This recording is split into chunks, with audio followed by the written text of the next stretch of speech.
And so the question that we challenged was, the question that we asked is, why do you have to buy your home all at once? Why couldn't you buy your home brick by brick, as we call it, right? Or in fractions?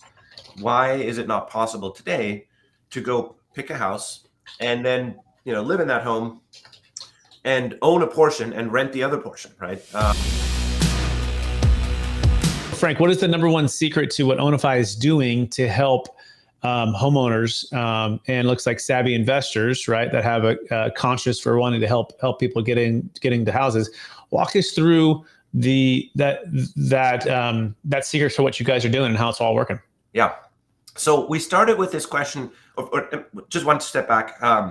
If you look at why our first-time buyer are struggling, there's a bunch of reasons coming together today that maybe didn't exist in this constellation in the last 20, 30 years. And the first one is house prices themselves, right? I think everyone knows this, especially as investors, right? House prices are higher than they've been in the past, and they continue rising. And that's fundamentally because we're short housing in the US, right?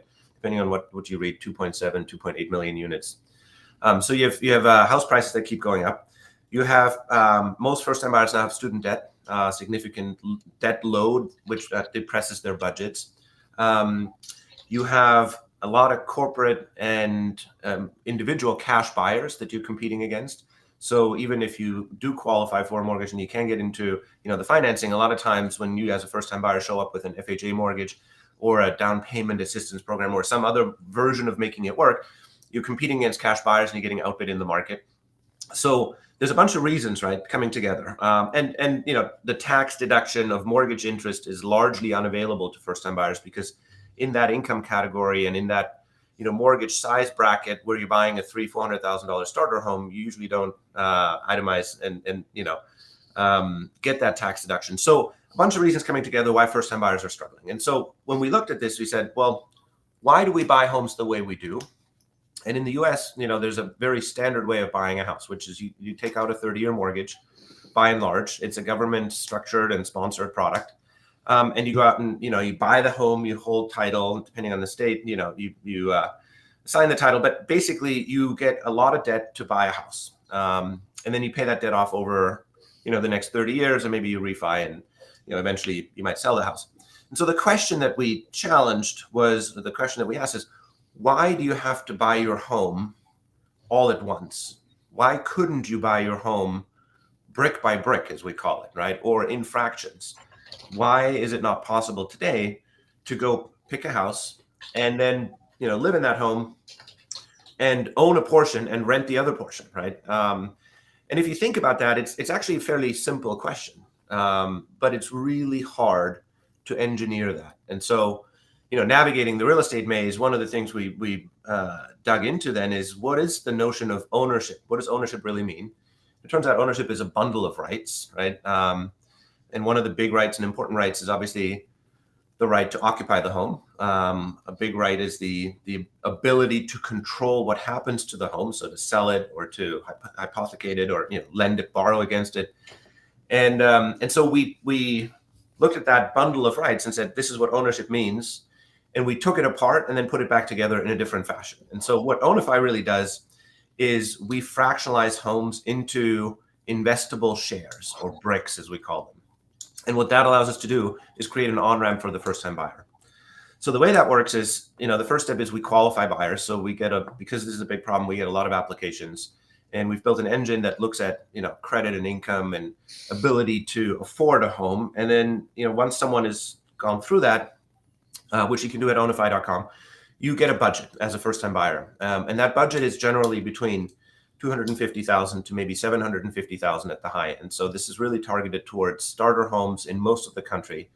And once you have a budget, you go out and shop for a home. If you find a home, we underwrite the home as well. And so we look at, the valuation, the physical, the inspection of the property, and we create effectively an investment budget for that specific property with that specific ownie, as we call them.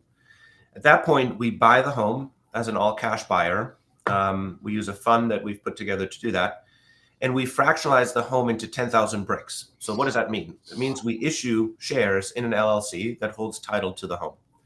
And so each share, each membership interest in that LLC, which we call a brick, is effectively an ownership interest in the home, right? And if you think about a $400,000 home, that means a brick is worth $40 on day one. What we then do is 10,000 bricks are issued. The customer, the Oni, buys 200 bricks, or 2%, which is really the down payment required for our solution, on day one. And they enter into an agreement with Ownify that effectively allows them to live in the home for 5 years. So there's a 5-year lease. There's also a 5-year equity share agreement that effectively structures the purchase of equity from Ownify over 5 years. And so on average, the customer buys about 13 bricks per month. That's 13 basis points, right? Which gets you to roughly 1.6% per year, times 5 years gets you to 8%. And so with the 2% down payment, that math, right, that agreement gets you as a buyer to 10% equity at the end of 5 years. Now, the interesting thing is this is not a mortgage, so there's no obligation to ever pay off the full balance. There's also not a fixed interest. Really what's happening is we're valuing each home in the portfolio and therefore each brick every month. And the transaction where the customer buys bricks is done at that market value. So that $400,000 home on day one, in the first month, the brick is worth $40. In month two, it might be worth $39 or $41 or $40.50. And so the value of the brick fluctuates with the value of real estate over time, which really means that what we're allowing the customer to do is dollar cost average the purchase of equity in the home, right? And because they're making a fixed payment, in some months they're buying slightly more bricks, in some months they're buying slightly fewer bricks. But the way the math is dialed in is such that at the end of 5 years, you end up with 10%.